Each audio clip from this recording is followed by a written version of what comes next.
اعوذ باللہ من الشیطان الرجیم بسم اللہ الرحمن الرحیم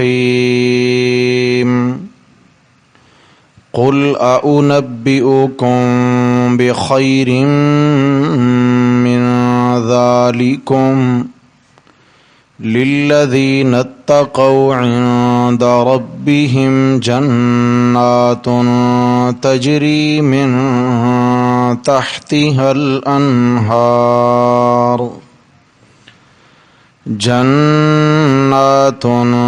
تجری من تحتها الانہار خالدین فیہا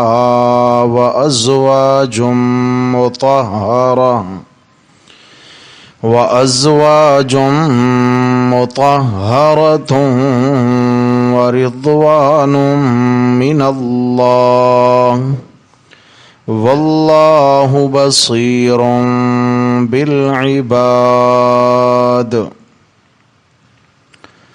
قل أعنبئكم بخير من ذلكم اے پیغمبر صلی اللہ علیہ وسلم فرما دیجئے کیا میں تمہیں بتلاؤں اس سے زیادہ بہتر چیز للذین اتقوا واسطے ان لوگوں کے جنہوں نے پرہیزگاری اختیار کی عند ربہم جنات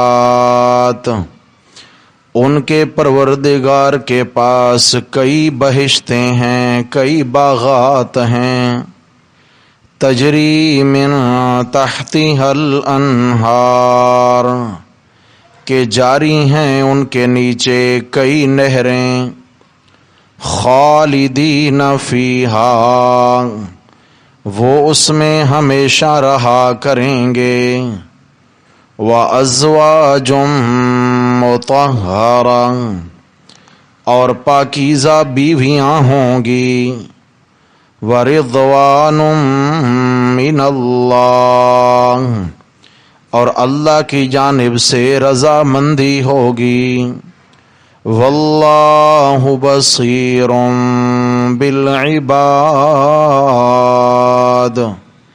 اور اللہ تعالی بندوں کو دیکھ رہا ہے۔ الذین یقولون وہ لوگ جو کہتے ہیں ربنا اننا آمنا اے ہمارے پروردگار بے شک ہم ایمان لے آئے، فاغفر لنا ذنوبنا پس بخش دے ہمارے گناہ، وقنا عذاب النار اور ہمیں دوزخ کے عذاب سے بچا لینا۔ یہ وہ لوگ ہیں الصابرین صبر کرنے والے، والصادقین اور سچ کہنے والے، والقانتین اور فرما برداری اختیار کرنے والے، والمنفقین اور اللہ کی راہ میں مال خرچ کرنے والے، والمستغفرین بالاسحار اور سحری کے وقت اٹھ کر استغفار کرنے والے۔ صدق اللہ ومن اصدق من اللہ قیلا۔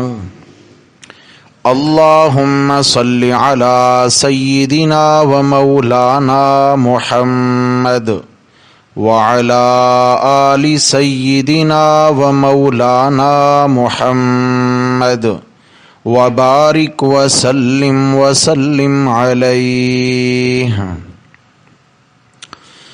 گرامی قدر سامعین حضرات محترم، درس قرآن مجید کے سلسلہ میں تیسرا پارہ سورہ آل عمران، اس کی آیت نمبر 15 سے لے کر آیت نمبر 17 تک آج ہمارا سبق ہے۔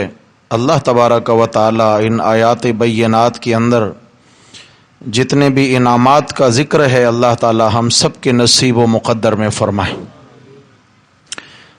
پچھلی جو آیت نمبر 14 ہم نے پڑھی تھی، آیت نمبر 14 کے اندر اللہ تبارک و تعالی نے گمراہی میں پڑنے والے لوگوں کی 7 کمزوریاں بیان فرمائی کہ عیسائیوں کے علماء جو نجران سے آئے، آپ صلی اللہ علیہ وسلم نے 3 دن تک ان پر محنت کی، انہیں دعوت اسلام دی، لیکن نصیب میں نہ تھا، اللہ کے نبی کی دعوت کو انہوں نے قبول نہ کیا، تو قرآن نے علت بیان فرمائی۔ وجہ کیا تھی؟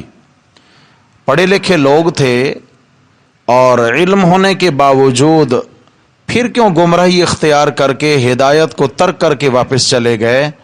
تو جواب دیا کہ فرمایا 7 چیزوں کی محبت ان کے دلوں میں بیٹھی ہوئی تھی اور کسی صورت بھی ان چیزوں کی محبت ان کے دلوں سے نکلنے والی نہ تھی۔ یہی 7 چیزیں، یہی 7 چیزوں کی ناجائز محبت ان کی گمراہی کا سبب بنی۔ کون سی 7 چیزیں بیان کی گئیں؟ فرمایا من النساء، عورتوں کی محبت، والبنین، اولادوں کی محبت، یعنی ناجائز محبت۔ جائز محبت تو اپنی بیوی سے کرنا بھی اجر ہے، اولاد سے جائز محبت بھی اجر ہے، لیکن یہ ناجائز محبت ہے۔ زین للناس حب الشہوات، فرمایا فریفتہ کر دیا گیا لوگوں کو خواہشات کی محبت کا، خواہشات کے بندے بن گئے۔ بیویوں کی محبت، بچوں کی محبت، والقناطیر المقنطرۃ من الذہب، سونے کے خزانوں کی محبت تھی دلوں میں۔ تجوریاں، نذرانے، شکرانے خوب ملا کرتے تھے، گدیاں آباد تھیں، تو انہوں نے سوچا کہ اگر ہم نے حضرت صلی اللہ علیہ وسلم کی دعوت کو قبول کر لیا تو یہ قیمتی جو نذرانے ہیں جن میں طلائی زیور بھی ہیں، تو پھر ان سے تو ہم محروم ہو جائیں گے۔ والفضہ، اور چوتھی چیز بیان کی چاندی کے خزانے، سونے کے الگ، چاندی کے الگ۔ 5ویں چیز والخیل المسومہ، عالی شان سواریاں، گھوڑے اس زمانے میں عالی شان سواریوں کی محبت نے ان کو دین حق قبول کرنے سے روکا۔ عالی شان سواریوں کی ناجائز محبت ان کے دلوں میں تھی۔ اگر ان گھوڑوں سے اس لیے محبت ہوتی کہ یہ مجاہدین کی سواریاں ہیں، ہم اسلام قبول کر کے ان پہ سوار ہو کر اللہ کے راستے میں جہاد کریں گے، تو یہ تو نیت ہی ایسی تھی کہ اسے اللہ راضی ہو جاتا ہے، لیکن ناجائز محبت ہے۔ اور 6ٹھی چیز والانعام، مویشیوں کی محبت، باڑے ہیں، بڑے بڑے ریوڑ ہیں اور جانوروں کے مویشیوں کے کاروبار ہیں، ہاں ان میں نوکر چاکر ہیں، بڑے بڑے باڑے ہیں، معاملات ہیں، انہوں نے گویا بڑے بڑے فارم ہاؤس بنا رکھے ہیں جن کے اندر انہوں نے انواع و اقسام کے جانور پال رکھے ہیں۔ تو بھئی یہ جو کر و فر والی زندگی ہے، ایمان قبول کیا تو پیٹ پہ پتھر باندھنا پڑیں گے، سمجھ آ گئی؟ یہ سب کو چھوڑ چھاڑ کے محمد عربی کے قدموں میں آنا پڑے گا۔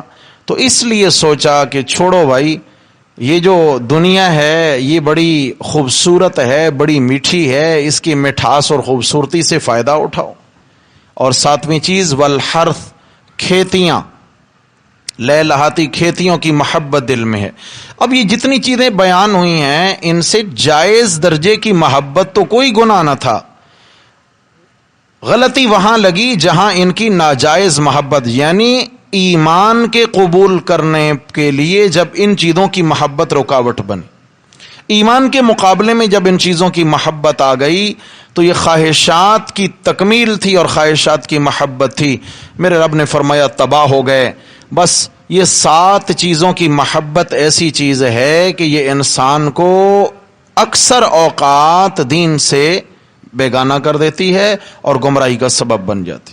قرآن مجید میں ایک اور جگہ آیا نا، یا ایھا الذین آمنوا لا تلہکم اموالکم ولا اولادکم عن ذکر اللہ، اے ایمان والو تمہارے مال اور تمہاری اولادیں یہ اللہ کی یاد سے تمہیں غافل نہ کر دیں۔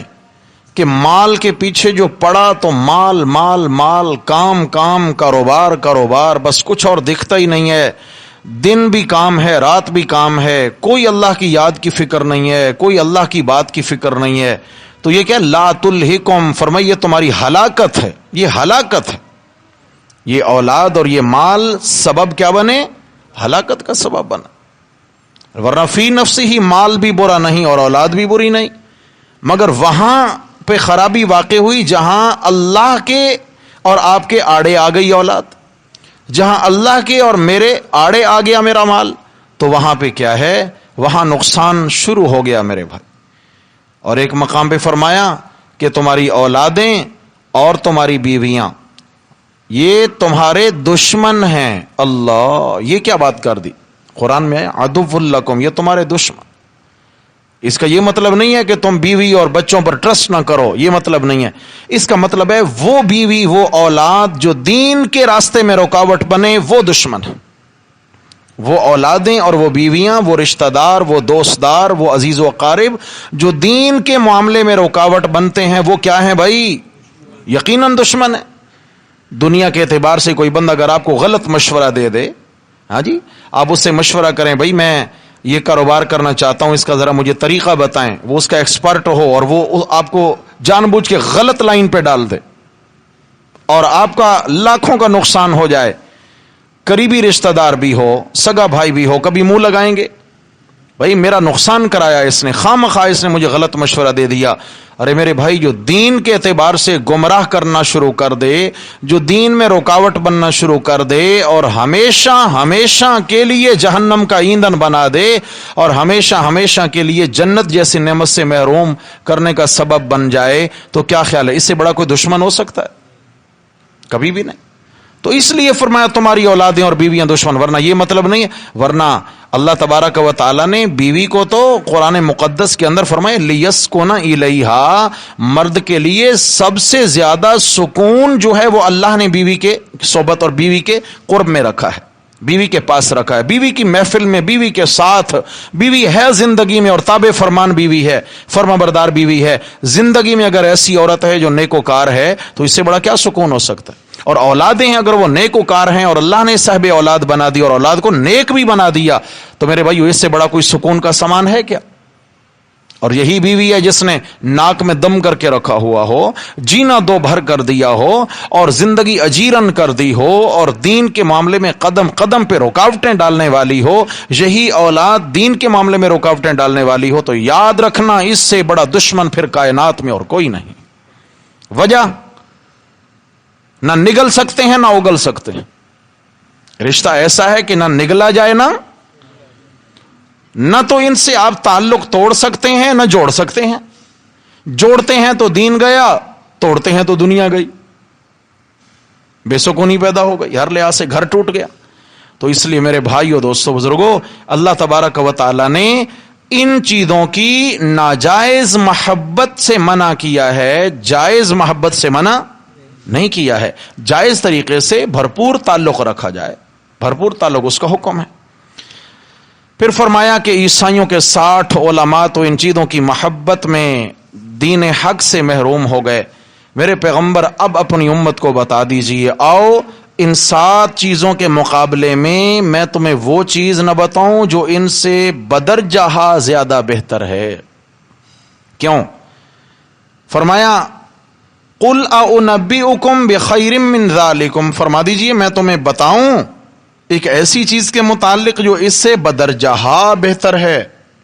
جو 7 چیزیں بیان ہوئی دنیا کی، ان سے بہت زیادہ بہتر، یعنی بہترین چیز کے بارے بتاؤں. یا اللہ کن کے لیے؟ فرمایا للذین اتقوا، وہ بہترین ملنے والی صرف تقوی والوں کو ہے. کن کو بھائی؟ تقوی اختیار کرنا ہو تو ملے گی تقیہ اختیار کرنے پر. ہاں، تقوی الگ ہے، تقیہ. ہاں، تقیہ کیا ہے؟ اندر اور بات ہو، باہر اور بات ہو. جھوٹ، جھوٹوں کے لیے اللہ تعالیٰ نے آخرت کے نامات نہیں رکھے. للذین اتقوا، پرہیزگار. پرہیز کیا ہے؟ ہر اللہ رسول کی نافرمانی سے بچنا، اس کا نام پرہیزگاری ہے. ہر وہ کام نہ کرنا جس سے اللہ اور اس کے نبی ناراض ہو. یہ پرہیزگاری. تو یا اللہ ان کے لیے کیا ہے جو اس دنیا سے زیادہ بہتر ہے؟ فرمایا عند ربہم جنات، ان کے رب کے پاس بہشتیں موجود ہیں. جنات کا معنی کیا کیا؟ بہشتیں. اردو میں معنی کر دیتے ہیں باغات. جنت ایک باغ، جنات کئی باغات ہیں اللہ تعالیٰ کے پاس، باغ و بہار ہیں اللہ تعالیٰ کے پاس. اور ان کی صفت کیا ہے؟ فرمایا تجری من تحتی الانہار، ان باغات، گھنے باغات کے نیچے ہر وقت پانی کی ندیاں جاری ہیں. یا اللہ صرف پانی کی؟ فرمایا نہیں، کئی قسم کی نہریں بہتی ہیں، کئی قسم کی. پھر دنیا اور اس کے درمیان فرق خاص یہ کہ خالدین فیہا، یہ جو تقوی والے ہیں یہ ان نعمتوں میں ہمیشہ ہمیشہ رہا کریں گے، اور دنیا کی چیزیں آج کل ہے ہاتھ سے نکلنے والی. یہ فانی ہیں وہ باقی ہیں، یہ عارضی ہیں وہ ابدی ہیں، یہ مٹ جانے والی ہیں اور ان پہ کبھی فنا آنے والی. قرآن مجید میں سورہ واقعہ میں فرمایا لا مقطوعۃ ولا ممنوعہ، ایسے باغات، ایسے پھل ہوں گے جنت میں کہ کبھی ان کا موسم ختم نہیں ہوگا. آہا ہا ہا سبحان. آج تو ہم پھل دیکھتے ہیں یار، اب موسم جا رہا ہے نا تو آم کھانے کے قابل نہیں رہ رہا ہے نا. آج کل یہی سوچ ہوتی بھئی، پھل موسم کا پھل ہو تو پھر بات بنتی ہے. ابھی بھائی سیب آ رہا ہے، انگور آ رہا ہے، مگر ابھی کھٹا ہے، ابھی وہ موسم کی مٹھاس آئی نہیں. کیلا آ رہا ہے تو وہ اتنا چھوٹا اور اتنا ہلکا کہ وہ مطلب اس میں وہ بات نہیں ہے. اور جب اس کا موسم عروج پہ ہوگا، کوئی بھی پھل ہے اس کا موسم جب عروج پہ ہوتا ہے تو اس کے کھانے میں بھی لذت ہوتی ہے. لیکن دل میں سوچ کے آتی ہے بھائی یہ چند دن ہے، ابھی موسم ہے، بس موسم چلا جائے گا، لہٰذا ان دنوں میں پھل کھانے کے قابل ہے، لہٰذا خوب کھا لو، ورنہ موسم چلا گیا تو ختم ہوتا ہے نہیں ہوتا. مگر جنت ہے دنیا کے مقابلے میں. پیچھے فرمایا تھا نا، فرمایا کہ وہ 7 چیزوں کی محبت ہے. ہر کھیتیاں ہیں اور کھیتیوں میں کیا ہے؟ باغات بھی آ گئے. دنیا کے باغات کی محبت ان کو لے ڈوبی ہے، دنیا کے پھلوں کی لالچ انہیں لے ڈوبی ہے. ارے اس کے بدلے اگر یہ جنت کے باغات کا سودا کر لیتے تو وہ ایسے باغات ہوتے لا مقطوعہ ولا ممنوعہ، کبھی ان پھلوں کا موسم ختم نہ ہوگا. اللہ نے جب سے جنت بنائی ہے تب سے تازہ پھل دستیاب ہیں، تازہ تر و تازہ پھل وہاں موجود ہیں، اور کبھی کوئی پھل وہاں باسی نہیں ہے، کبھی اس کو کیڑا نہیں لگے گا، کبھی کوئی پھل خراب نہیں ہوگا، کبھی کوئی پھل بے ذائقہ اور بے لذت نہیں ہوگا، کبھی اس میں کھٹاس، ترشی اور کڑواہٹ نہیں آئے گی. اللہ اکبر اللہ. ولا ممنوعہ. اور دوسری صفت بیان کی، فرمایا کوئی رکاوٹ بھی کبھی پیدا نہیں ہوگی. 2 چیزیں ہوتی ہیں، کیا ہے؟ یا موسم چلا جائے تو پھل گیا ہاتھ سے، یا پھل تو باغ میں موجود ہے مگر وہاں تک مجھے کوئی جانے ہی نہیں دیتا، رکاوٹ ہے. کیوں؟ یا تو کسی اور کا ہے یا میرا ہے تو جناب کسی نے چھین لیا، اب اجازت نہیں. قرآن کہتا ہے ولا ممنوعہ، جنت کے جو پھل ہوں گے، باغات ہوں گے بہشت کے، فرمایا وہاں پر جب جی چاہے، جون سا پھل کھانے کو جی چاہے، جہاں سے جی چاہے دستیاب ہوگا. اب کیا ہے؟ یہاں جو کچھ ہے یہ فنا ہونے والا، وہاں جو کچھ ہے وہ باقی رہنے والا، باقی رہنے والا. آخرت کی زندگی کے مقابلہ میں میرے بھائیو دنیا کی جو زندگی ہے، اللہ اکبر،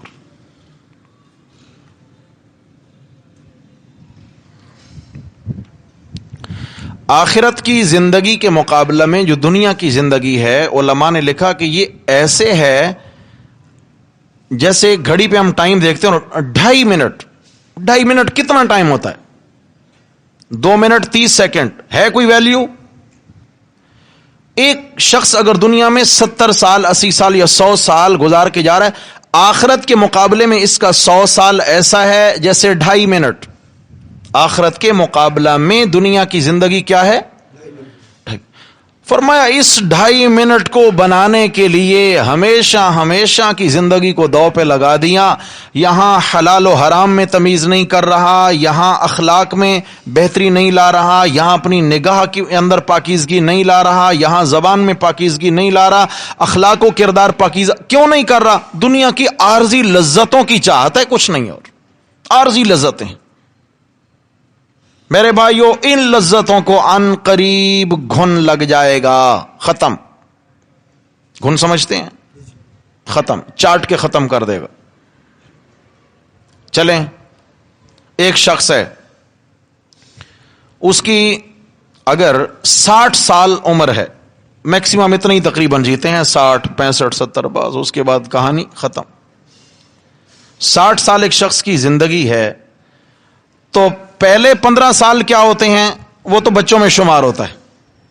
15 سال تو ہو گئے بچوں میں, وہ ویسے ہی کوئی نہیں. اچھا, اس کے بعد جناب 15 سال سے لے کر پھر 40 سال تک یہ جوانی ہے. 40 سال تک یہ کتنے ہو گئے بھائی؟ کتنے ہو گئے؟ 15 سے لے کر 40 تک 55. سبحان اللہ, میں کہہ رہا ہوں 15 نکال لیں, 40 سے 25 بچ گئے. یہ 25 سال ہو گئی جوانی. 40 کے بعد پھر بڑھاپا شروع. اچھا, 50 پہ پہنچتا ہے تو بھرپور بیماریاں لپیٹے میں لے لیتی ہیں. 50 پہ پہنچتا ہے تو پھر بیماری, یہ بیماری, وہ بیماری, یہ بیماری. ہاں جی, نظر کمزور ہو رہی ہے, اب جناب علی کمر میں درد ہے, اب جناب علی ہاتھوں میں راشا طاری ہو گیا, اب کیا ہے جناب علی وہ اچھے سے سنائی نہیں دیتا, کیا ہے جی بات یاد نہیں رہتی. بیماری آ رہی ہے نہیں آ رہی, بڑھاپا شروع ہو گیا. اور آخری 5-7 سال تو عموماً ایسا ہوتا ہے کہ اس کو تو بھرپور بیماریوں میں, اور یوں سمجھیں کہ یہ تو ہسپتالوں کی نظر ہو جاتے ہیں. ہو جاتا ہے نہیں ہو جاتا؟ آخری پھر کیا ہے جناب, یہ ڈاکٹر وہ ڈاکٹر, ادھر ادھر. تو بیچ میں رہ گئے کتنے؟ ٹوٹل 25 سال ہی ہیں. جوانی کے ہیں 25 سال. اب ان 25 سالوں میں بندہ پیچھے مڑ کے دیکھے, جیسے ہم سب تقریباً اکثر تو ہم ایسے ہیں کہ جو 40 سے اوپر گئے, پیچھے ہم مڑ کر دیکھیں بھئی وہ جو 25 سال جوانی کے تھے, خواب دکھتا نہیں دکھتا؟ بولو, مانے نہیں لیکن حقیقت تو ہے نا. آپ مانیں گے نہیں لیکن حقیقت تو اسی طرح ہے صاحب, خواب ہے بالکل. ایسا ہے جیسے یہ چھوٹے چھوٹے بچے تھے, کل کی تو بات ہے, یہ بالکل کل کی بات ہے. ہم گلی میں کھیلا کرتے تھے, ہم یوں کرتے تھے, یوں کرتے تھے, اسکول جایا کرتے تھے, مسجد جایا کرتے تھے, یہ کل کی تو بات ہے.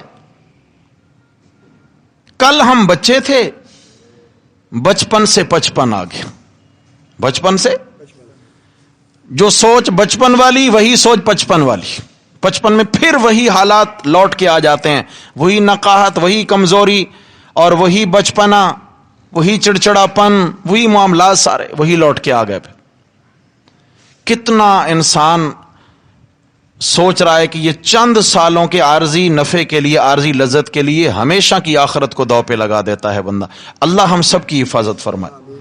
میرے بھائیوں, ہمیں اپنی اصلاح کی بڑی ضرورت ہے. اللہ گواہ ہے, ہم سب کو اصلاح کی بڑی ضرورت ہے, اور ہمیں اس معاملے میں فکر مند بھی ہونا پڑے گا. اللہ عافیت والا معاملہ فرمائے. تھوڑا سا پانی لیں. اللہ تبارک و تعالی نے فرمایا کہ یہ دنیا کی 7 چیزوں میں پڑھ کر, ناجائز محبت میں پڑھ کر آخرت کو دو پہ نہ لگانا. آخرت اس کے مقابلے میں ایسی ہے کہ تمہارے لیے تمہارے رب کے پاس باغات ہیں. کیا ہیں بھائی؟ باغات ہیں. اور باغات ایسے ہیں, اللہ تعالیٰ نے سورہ واقعہ کے اندر تفصیل بیان فرما دی ہے. بسم اللہ.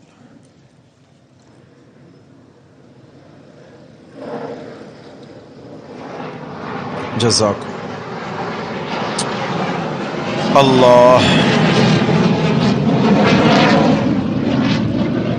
اللہ اکبر, اللہ اکبر, اللہ اکبر, اللہ. اللہ تبارک و تعالی نے سورہ واقعہ کے اندر 3 جماعتوں کا ذکر کیا ہے. ایک وہ لوگ جو السابقون ہیں, السابقون السابقون, ہر معاملے میں سبقت حاصل کرنے والے، بڑھ چڑھ کے اللہ کی رضا جوئی کے کام کرنے والے.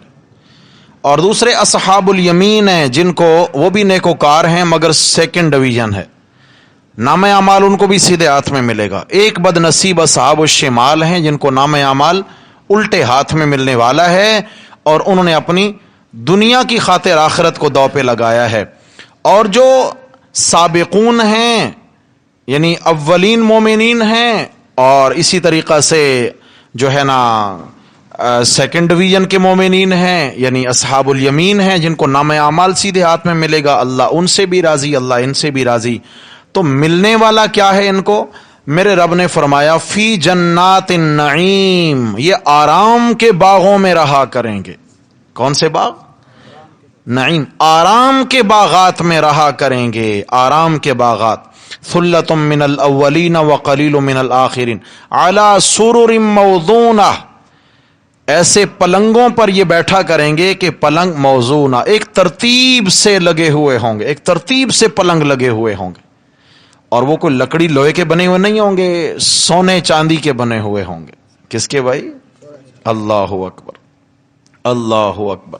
متکئین علیہا متقابلین، پلنگوں پر آمنے سامنے بیٹھ کے گپ شپ کریں گے. متقابلین، ایک دوسرے کے سامنے آمنے سامنے بیٹھے ہوں گے. دوست جنت میں بھی ملنے آئیں گے. یہ جتنے درس میں ساتھی آتے ہیں نا، صحیح ہے جی، تو سب جمع ہو گے. ہاں بھائی رئیس بھائی کے ہاں جمع ہوتے تھے، چلے بھائی چلتے ہیں آج رئیس بھائی کے ہاں جنت میں دعوت کھاتے ہیں انشاءاللہ. رئیس بھائی پتہ نہیں وہاں ہمیں لفٹ کرائیں نہ کرائیں، یہ الگ بات ہے. سبحان اللہ، جنتی ملنے آئیں گے بھائی، کیا نظارے ہوں گے. سبحان اللہ. کیسے؟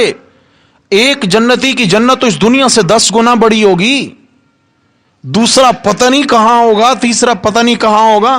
تو یہ ملاقاتیں کیسے ہوں گی؟ ادھر دل میں خیال آئے گا میرے فلاں فلاں دوست ہوا کرتے تھے، ان سے ملاقات کرنا چاہوں گا. دل میں آئی تمنا کاش ان کا دیدار نصیب ہو جائے.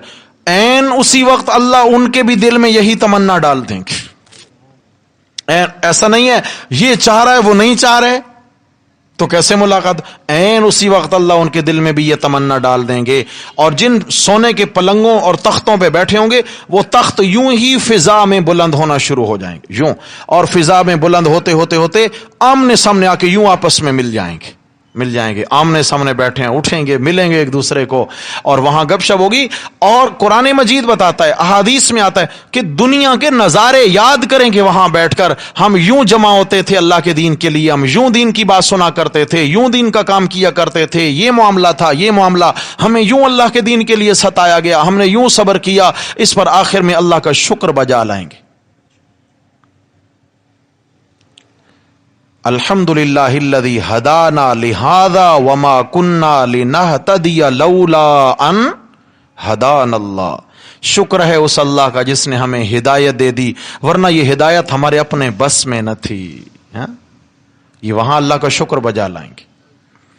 تو فرمایا آمنے سامنے بیٹھیں گے، ملاقاتیں ہوں گی. یطوف علیہم ولدان مخلدون، اور ان کے خدام ہوں گے وہاں ایسے لڑکے جو ہمیشہ لڑکپن میں رہنے والے، بے ریش، جیسے 12-13 سال کی عمر بچے کی ہوتی ہے اس عمر کے، اور ایسے جیسے بکھرے ہوئے موتی ہوتے ہیں. اتنے حسین، اتنے حسین. کیوں؟ کھانا بہترین بنا ہوا ہو، اور کھانا لگانے والا یا تو یہ ہے کہ جناب علی کپڑے اس کے انتہائی گندے اور میلے ہوں، ہاتھ اس کے گندے اور میلے ہوں، ناخن اتنے بڑے ہوئے، اور جو ہے نا اس کے منہ سے رال ٹپک رہی ہو، اور وہ سامنے کھانا لگا رہا ہو. کھانا بڑے جتنے عالی شان کھانے بنے ہوں، جی چاہے گا کھانا کھانے کو؟ جی ابے بھائی یہ سارا مزہ ہی اس نے کرکرا کر دیا، یہ کہاں آ گیا اللہ کے بندے. تو جا کے ہاتھ تو دھو لیتے، آپ نے کھانا لگا دیا، دل جو ہے نا وہ بجھ گیا، چھوڑو کھانے کو. اللہ تعالیٰ نے وہاں طبیعتوں کی نزاکت کا لحاظ رکھتے ہوئے وہاں جو خادم بنائے ہیں جنت کے اندر، فرمایا وہ لڑکپن میں ہمیشہ رہیں گے. اور ایسی نفیس عمر ہے جیسے 12-13 سال کی عمر کی، عین جوانی میں قدم پڑ رہا ہے، عین جوانی میں قدم پڑ رہا ہے. ادھر بچپن سے بھی ٹچ ہے، ادھر جوانی سے بھی ٹچ ہے. اور پھر اس کے بعد اتنا حسن و جمال، اتنا حسن و جمال کہ قرآن کہتا ہے گویا کہ وہ بکھرے ہوئے موتی ہیں. اتنا حسن و جمال اور صفائی ہوگی. اور وہ خدمت کے لیے ہوں گے، بے اکواب و اباریقا، جگ گلاس ہاتھ میں ہوں گے، اور جناب دور چل رہا ہوگا. سبحان اللہ. یہ آگے چلتے چلتے فرمایا وفاکہۃ مما یتخیرون، جو ان کے پھل اور میوہ جی میں آئے گا اللہ تعالیٰ وہ بھی ان کو نصیب فرمائیں گے. ولحم طیر مما یشتہون، جس پرندے کا گوشت کھانے کو جی چاہے گا وہیں حاضر ہو جائے گا. مثال کے طور پر بیٹھے ہیں، دل میں آیا آج تو بٹیر کھانے چاہیے، ہے نا؟ بٹیر دیکھا کبھی؟ کھایا بھی ہوگا یقینا. کیا کہنے اس کے، کیا لذت ہے. سبحان اللہ. بٹیر کھانی، تیتر کھانے، تو وہ دنیا کی چھوٹی چھوٹی بٹیریاں نہیں ہیں، وہ جنت کے بٹیر ہیں. آپ خود سوچیں دنیا کا بیر کتنا بڑا ہوتا ہے، اتنا سا چھوٹا سا، اور جنت کا بیر مٹکے کے برابر ہوگا. ایک بیر مٹکے کے برابر ہوگا.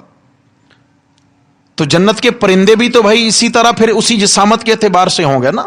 جنت تو جنت ہے، وہاں کے اعتبار سے ہوں گے.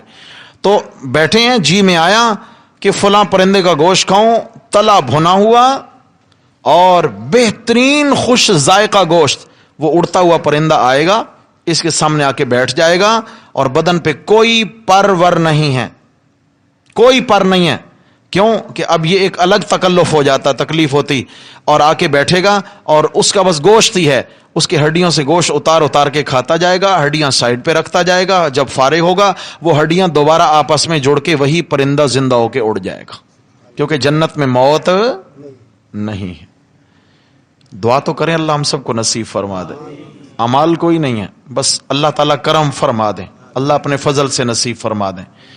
اور وہاں پہ ایسے ہی بیٹھے ہیں، آم کھانے ہیں جی، بڑے بڑے آم ہوں گے. سیب کھانا ہے، بڑے بڑے سیب. انگور ہیں، سبحان اللہ کتنے بڑے بڑے. جی میں آیا کہ مجھے سیب کھانا ہے، تو وہیں سونے کے پلنگ پہ بیٹھا ہے اور ریشم کے گوتکیے سے ٹیک لگا رکھی ہے، اور وہاں سے ایک ٹہنی جھکتے جھکتے اس کی یوں گود میں آ جائے گی، یوں گود میں آ جائے گی، یعنی جہاں سے بآسانی اس کو توڑ کے کھا سکے. بیٹھا ہے، اٹھنے کی ضرورت نہیں ہے. اور وہ پھل وہاں سے توڑے گا، اس کو کھانا شروع کرے گا. پہلا لقمہ لے گا، الگ لذت ہے. اسی ایک دانہ اس نے سیب توڑا ہے، اس میں سے ایک لقمہ لیا، الگ لذت ہے. دوسرا لقمہ لیا، اس سے کئی گنا بڑھ کے لذت ہے. جوں کھاتا چلا جائے گا لذت میں اضافہ ہوتا چلا جائے گا. حالانکہ دنیا کا اصول یہ ہے، جو پیٹ بھرتا چلا جاتا ہے تو لذت کم ہوتی چلی جاتی ہے، مگر جنت میں جو کھاتا چلا جائے گا لذت میں اضافہ ہوتا چلا جائے. اللہ اکبر، اللہ اکبر. فرمایا وہاں پہ باغات ہیں جی، ان کے نیچے نہریں بھی جاری ہیں، نہریں بھی جاری ہیں. یا اللہ کتنی نہریں. یہ میرے سامنے 26واں پارہ ہے، اور سورت کا نام ہے سورہ محمد. کہو صلی اللہ علیہ وسلم. سورہ محمد، سورہ محمد کی آیت نمبر 15. اس میں اللہ تبارک و تعالی نے 4 قسم کی نہروں کا ذکر کیا ہے. فرمایا مثل الجنت التی وعد المتقون، اس بہشت کا حال جس کا وعدہ تقوی والوں کو دیا گیا ہے. بھائی تقوی کا مطلب کیا ہے؟ اللہ کی ہر نافرمانی سے بچتے رہنا، نبی علیہ السلام کی ہر نافرمانی سے، ہر خلاف سنت کام سے بچتے رہنا. مثل الجنت التی وعد المتقون، حال اس بہشت کا جس کا وعدہ دیے گئے ہیں تقوی والے لوگ. فیہا انہار من ماء غیر آسن، اس میں کئی نہریں جاری ہوں گی ایسے پانی کی جو پانی نفیس ہوگا، یعنی اس کا رنگ بو مزہ کبھی بدلنے والا، ٹھنڈا ہے تو ٹھنڈا رہے گا، سمجھ آ گئی ہے. اور ایسا طبیعت کو بھانے والا، اتنا صاف اتنا شفاف کہ گویا کہ وہ شیشے کا آب خورا ہے، سمجھ آ گئی. ایسے جیسے شیشے میں اللہ نے صفائی رکھی ہے اس طرح اس پانی کے اندر صفائی ہوگی، ایسا صاف شفاف پانی. اور اس کی نہریں، نہر سے مراد دریا ہیں بھائی، عربی میں نہر کہتے ہیں دریا کو. بڑے بڑے دریا جاری ہوں گے وہاں پر. وَأَنْهَارٌ مِّن لَبَنٍ، اور کئی نہریں جاری ہوں گی دودھ کی. کس کی؟ یہاں بھی نہریں جاری ہوتی ہیں، یہ الگ بات ہے. نہر پانی کی جاری ہوتی ہے اور دودھ وہاں پہنچا دیا جاتا ہے اور پھر اس نہر کا حصہ بن جاتا ہے، اور پھر ماشاءاللہ ہم دودھ پتی اسی کی پیتے ہیں. یہ دودھ ہمارے یہاں نصیب میں ہے. قرآن نے کہا وَأَنْهَارٌ مِّن لَبَنٍ، دودھ کی نہریں. سبحان اللہ. توجہ ہے. او بھائی گائے بھینس بکری اونٹنی کا دودھ نہیں ہوگا. کون سا دودھ ہے؟ اللہ کی قدرت سے پیدا کیا ہوا. اللہ کی، وہاں جانور نہیں ہیں. یہ جو آپ سنتے رہتے ہیں نا کہ جی اتنے جانور جنت میں جائیں گے اور اصحاب کہف کا کتا جائے گا اور صالح علیہ السلام کی اونٹنی، سب ہمیں بے بنیاد باتیں ہیں، کوئی حقیقت نہیں ہے. اللہ نے جنت کتوں کے لیے نہیں بنائی. کس کے لیے بنائی ہے بھائی؟ اللہ نے جنت بنائی ہے ایمان والوں کے لیے. سمجھ آ گئی؟ باقی ساری مخلوق ختم، ساری مخلوق ختم ہو جائے گی. باقی انسان اور جنات ایمان والے جنت میں جائیں گے. وَأَنْهَارٌ مِّن لَبَنٍ، اور کئی نہریں ہوں گی دودھ کی، لم يتغیر طعمه، نہیں بدلے گا اس کا ذائقہ، نہیں بدلا ہوگا اس کا. یہ کیا مطلب ہے؟ یہ کہتے تھے دودھ خراب نہیں ہوگا کیونکہ دودھ کے خراب ہونے کے چانسز زیادہ ہوتے ہیں، جلدی خراب. فرمایا اس کا ذائقہ نہیں بدلے گا. یہ کیا بات ہے بھائی؟ اگر آپ دودھ کو فریز کر کے رکھ لیں خراب تو نہیں ہوگا، لیکن جو تازہ جانور کے تھنوں سے نکلا ہوا دودھ ہوتا ہے اور فریز کیا ہوا دودھ، اس کا ذائقہ ایک جیسا ہوتا ہے؟ کبھی اللہ موقع دے نا، تازہ تھنوں سے نکال کے جو دودھ پینا ہے اس کی کبھی لذت چیک کریں. تازہ خالص دودھ ادھر سے نکلے ادھر سے فوراً پی لیں. اس میں جو اللہ نے مٹھاس رکھی ہے بڑی الگ ٹائپ کی مٹھاس ہے، وہ بہت الگ ٹائپ کی مٹھاس. تو فرمایا کہ اس کا ذائقہ نہیں بدلے گا. فرمایا دودھ خراب ہونا دور کی بات ہے، یہ جو نہریں جاری ہوں گی دودھ کی، صدیاں اور زمانے گزر جائیں گے مگر ذائقے میں فرق ایسا ہوگا جیسے ابھی جانور کے تھنوں سے باہر آیا ہے، حالانکہ وہ کسی جانور کے تھن سے آیا ہوا دودھ، اللہ کی قدرت سے پیدا کیا ہوا دودھ ہے. نمبر 3 وَأَنْهَارٌ مِّن خَمْرٍ، اور شراب کی نہریں ہوں گی، دنیا والی شراب نہیں، شرابن طہورا، پاکیزہ شراب، لذت للشاربین، پینے والوں کے لیے انتہائی مزیدار ہوگی. دنیا میں اگر کوئی شراب پیے تو حواس باختہ ہو جاتا ہے اور بک بک کرتا ہے اور آپے سے باہر ہو جاتا ہے، لیکن قرآن کہتا ہے لذت للشاربین، جنت کی شراب جتنا پیتے چلے جائیں گے اتنا لذت میں اضافہ ہوتا چلا جائے گا اور حواس قائم رہیں گے. یہ دنیا والی شراب نہیں ہے. شراب بمانا مشروب ہے، جنت کے مشروب ہوں گے کئی قسم کے. نمبر 4 وَأَنْهَارٌ مِّنْ عَسَلٍ مُّصَفًّى، اور کئی نہریں ہوں گی صاف کیے ہوئے شہد کی. یہاں تو اگر 1 لیٹر شہد لینا ہو تو خالص اول تو ملتا بڑا مشکل سے ہے، اگر مل بھی جائے تو بھائی اتنا مہنگا، بہت مشکل ہے لینا، غریب بندہ کہاں سے لے اسے. لیکن قربان جاؤں، یہ غریب ایمان والا جب جنت میں جائے گا تو وہاں صاف شفاف شہد کی نہریں جاری ہوں گی. اور جہاں اس کی بڑی سلطنت ہوگی، اس کائنات سے 10 گنا بڑی اور اس سے بھی بڑی. یہ تو سب سے کمزور ایمان والے کے لیے ہے 10 گنا، باقیوں کے لیے اس سے بھی زیادہ. تو یہ جہاں جائے گا اللہ تعالیٰ نے اس کے لیے وہیں ان ساری چیزوں کا انتظام پہلے کر رکھا ہوگا. سونے چاندی کی اینٹوں کے محلات ہر جگہ میسر ہوں گے اور نرم و نازک ریشم کے بستر ہر جگہ اس کے لیے بچھے ہوں گے، اور استقبال کرنے والی جنت کی حوریں اور بیویاں انتہائی محبت کرنے والی ہر جگہ میسر ہوں گی، اور ہر جگہ اس کے لیے مہمان خانے تیار ہوں گے. جہاں جائے گا اس کو جہاں جی چاہے گا، جو نعمت جی میں آئے گی وہیں اس کو میسر ہو جائے گی. کوئی علاقہ اس کے لیے بیگانہ، ساری کائنات جہاں جہاں تک اس کی سلطنت ہوگی ایسے محسوس ہوگا جیسے اپنے گھر میں ہو، جیسے اپنا گھر ہے، گھر کے اندر جیسے انسیت ہوتی ہے. اللہ اکبر. وَلَهُمْ فِيهَا مِن كُلِّ الثَّمَرَاتِ، اور آگے فرمایا یہ تو پینے کی چیزیں ہیں، اور کھانے کی بتائیں، ان کے لیے اس میں ہر قسم کے میوے ہوں گے. ہاں، ڈرائی فروٹ کھائے تیری مرضی، تازہ پھل کھائے تیری مرضی. اور ان سے بڑی نعمت وَمَغْفِرَةٌ مِّن رَبِّهِمْ، رب کی طرف سے بخشش کا بھی اعلان ہوگا، میں نے تیری ساری خطائیں معاف کر دیں، راضی ہو گیا. سب سے بڑی اللہ کی طرف سے مہربانی. اللہ اکبر. آئیے سبق پر. تو کیا فرمایا یہاں اللہ تبارک و تعالی نے؟ یہاں پر یہ بات ارشاد فرمائی کہ بہشت ہے دنیا کے مقابلے میں، ذرا اس کو ٹیلی کر کے دیکھو کہ وہ کیا ہے اور یہ کیا ہے جس کے لیے تم اپنی اس اتنی بڑی قیمتی نعمت اور سرمایہ کو داؤ پہ لگا رہے ہو.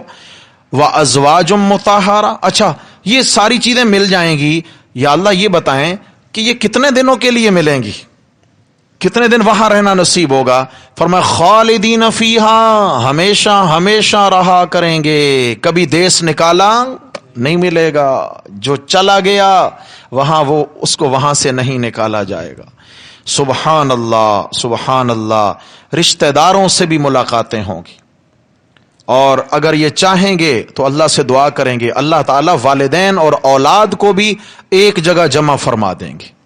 جو ایمان والی اولادیں ہوں گی، ایمان والے والدین، اللہ تعالیٰ اعمال کا تفاوت اور فرق ختم کر کے ان کو اپنی رحمت سے ایک جگہ جمع فرما دیں گے. یعنی جو دنیا کے اندر ایک انسیت اور محبت کا ماحول تھا، اللہ جنت میں وہ ماحول قائم فرما دیں گے، لیکن وہاں لڑائیاں نہیں ہوں گی.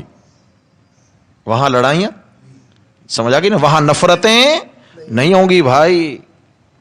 نزعنا ما فی صدورہم، فرمایا کہ ان کو جنت میں داخل کرنے سے پہلے ان کے دلوں میں اگر کہیں کوئی میل ہوگا بھی صحیح کسی کے متعلق ایمان والوں کے، نکال باہر کریں گے. دل میں کوئی بھی کھوٹ رہنے نہیں دیں، کسی کے لیے دل میں فرق نہیں ہوگا ماں سوائے محبت کے. محبت. قیلن سلامن سلاما، سلام سلام کی ندائیں ہوں گی، صدائیں، کوئی ادھر سے آ رہا ہے ادھر سے، سلام سلام سلام سلام ہو. سلام. جاگ رہے ہیں، جو سو رہے ہیں ان کو بھی سلام ہو. صحیح ہے نا؟ جاگیں بھائی، جاگیں جاگیں. ماشاءاللہ ماشاءاللہ. وازواج مطہرہ، ارے گھر عالی شان ہو، باغات ہوں، گاڑیاں ہوں، سواریاں ہوں، پیسہ ہو، دولت ہو، گھر ہو، گھر والی نہ ہو. کیوں بھائی؟ بولو بھائی. گھر تو ہوتا ہے گھر والی سے، گھر والی سے ہوتا ہے. بالکل، یہ ایسا مقدس رشتہ ہے. اللہ نے اپنے معصوم ہستیوں انبیاء کرام کو بھی شادیوں کا حکم دیا ہے. کیوں؟ گھر بنتا ہے گھر والی سے. اللہ نیک بیویاں نصیب فرمائے. آپ علیہ الصلوۃ والسلام نے فرمایا نا، الدنیا کلھا متاع، ساری دنیا برتنے کا سامان ہے، نفع اٹھانا. لیکن فرمایا نیک بیوی سب سے زیادہ نفع بخش سامان ہے دنیا کا. سب سے زیادہ نفع بخش جو دنیا کے اعتبار سے چیز ہے وہ المرأۃ الصالحہ، نیک بیوی، جو انسان کے دین کے اندر معاون ثابت ہو، اپنی دنیا کی خواہشات، اپنی دنیا کی ضروریات کو قربان کر دے اور شوہر سے کہے کہ مجھے صرف ایمان چاہیے، روکی سوکھی کھا لوں گی لیکن یہ مرغ مسلم حرام کے نہیں لانا گھر میں. سمجھ آ گئی ہے؟ کم کما کے لے آنا، حلال کما کے لے آنا، لیکن سود، رشوت اور چوری ڈاکہ اور دھوکہ دہی سے کما کر مجھے مال دولت نہیں چاہیے، نہیں چاہیے، میں روزہ رکھ کے گزارا کر لوں گی، بچوں کو روزہ رکھوا کے گزارا کر لوں گی، لیکن مجھے حرام. ایمان سے بتائیں ایسی عورت اللہ کی نعمت ہے کہ نہیں ہے؟ آج کیا بیچارے مرد کو کیا پڑی اپنی آخرت اور قبر دو پہ لگائے.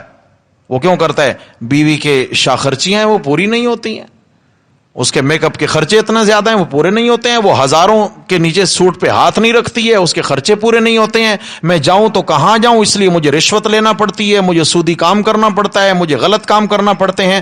اگر گھر کے اندر سے مرد کو یہ ٹینشن نہ دی جائے اور مرد کا حوصلہ بڑھایا جائے، خدا کی قسم کبھی مرد غلط طرف جانے کو تیار نہیں ہوگا. سمجھ گئے؟ تو معلوم ہوا کہ ملک سے کرپشن ختم ہو سکتی ہے، اور کرپشن ختم کرنا یہ کس کے بس میں ہے؟ گھر کی عورت کے بس میں. وہ کر سکتی ہے. سمجھ آ گئی؟ وہ اپنے مرد کو قابو میں کرے اس معاملے میں کہ بھائی غلط طریقے سے کما کے مت لائیں. معاشرے سے کرپشن انشاءاللہ ختم ہو جائے گی. وَأَزْوَاجٌ مُطَہَّرَةٌ. تو خیر عرض کر رہے تھے کہ جنت میں گھر ہو، گھر والی نہ ہو تو کیا؟ فرمایا وہاں بیویاں ہوں گی، لیکن ازواج مطہرہ، بیویاں پاکیزہ ہوں گی. ہائی سب کیسی ہوں گی؟ پاکیزہ. نہ خوبصورت نہیں ملنے، پاکیزہ. بولیں کیا؟ پاکیزہ. پاکیزہ کا مطلب کیا ہے؟ حضرت عبداللہ ابن عباس رضی اللہ عنہما معنی فرماتے ہیں کہ پاکیزہ کا مطلب یہ ہے کہ جیسے دنیا میں ایک عورت کو شرعی اعتبار سے مجبوری لاحق ہوتی ہے ہر مہینے، یہ جنت میں نہیں ہوگی. یہ جنت میں نہیں ہوگی. پیشاب پخانہ جنت میں نہیں ہوگا، نہ مرد کا نہ عورت کا. صحابہ نے مجھے یا رسول اللہ پھر اتنے کھانے کھائیں گے کہاں جائیں گے؟ تو فرمایا کہ ہلکا سا پسینہ آئے گا سب ختم.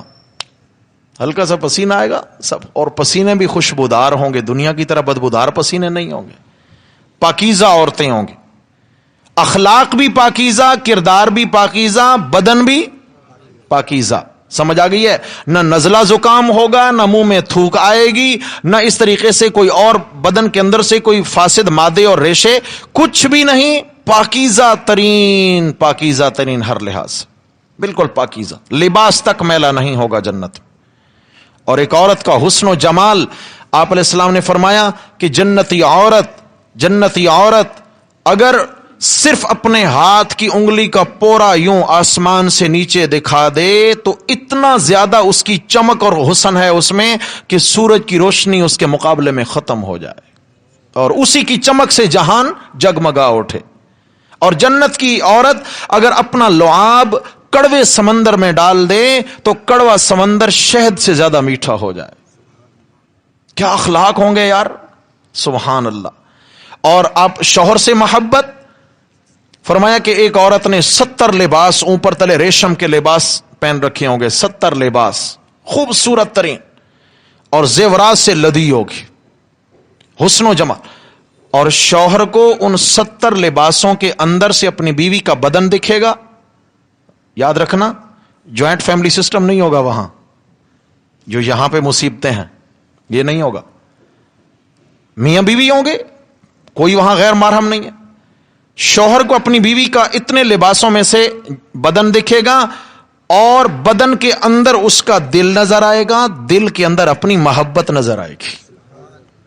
دنیا میں فراڈ چل سکتے ہیں مگر وہاں دھوکہ نہیں ہوگا، وہاں بالکل ایک نمبر معاملہ ہوگا، محبتیں دیکھیں گی. اللہ اکبر. اور جنتی پھر اللہ تعالی کا دیدار کرنے کے لیے آئیں گے، اور جب پہلے دن دیدار ہوگا تو دیدار کرتے کرتے کرتے کرتے کرتے ارے آنکھ ہی جھپکنے کو تیار کوئی نہیں ہے. اللہ تعالیٰ کا حسن و جمال، جس نے اتنی حسین کائنات بنا دی ہے، وہ خود کتنا حسین ہوگا، کتنا حسین ہوگا. تو جنتی اللہ پاک فرمائیں گے جاؤ اب گھر چلے جاؤ، ہر جمعہ کو آنا. جنتی کہیں گے یا اللہ ابھی تو آئے تھے، پیچھے گھر سے بھی پیغام آ جائے گا، گھر سے بھی پیغام آ جائے گا، بھائی صاحب کو بولو واپس آئیں. صحیح ہے جی، اچھا بھائی صاحب سے بولیں واپس آئیں جی. بھائی صاحب بولیں گے ابھی تو گئے تھے، کتنا وقت ہوا یہ فجر کی سنتوں کا؟ تو بیوی کہے گی فجر کی سنتوں کا وقت نہیں گزرا، آپ کو اللہ کا دیدار کرتے ہوئے 40 سال کا زمانہ گزر گیا ہے. مگر جہاں دل لگتا ہے وہاں وقت کا پتہ نہیں چلتا، خوشیوں میں وقت تیزی سے گزر جاتے ہیں. اللہ اکبر. ازواج مطہرہ، پاکیزہ بیویاں ہوں گی. ورضوان من اللہ، ساری نعمتوں میں سے بڑی نعمت اللہ اعلان کریں گے میں تم سے راضی ہوں. کیا ہوں؟ قرآن مجید میں ورضوان من اللہ اکبر، ساری نعمتوں میں سب سے بڑی نعمت اللہ کی رضا ہے. واللہ بصیر بالعباد. لیکن کیسے پتا چلے گا کہ یہ تقوی والا ہے؟ فرمایا میں اللہ اپنے بندوں کو دیکھ رہا ہوں، کون کتنے پانی میں ہے دیکھ رہا ہوں، کون ان نعمتوں کا مستحق ہے دیکھ رہا ہوں.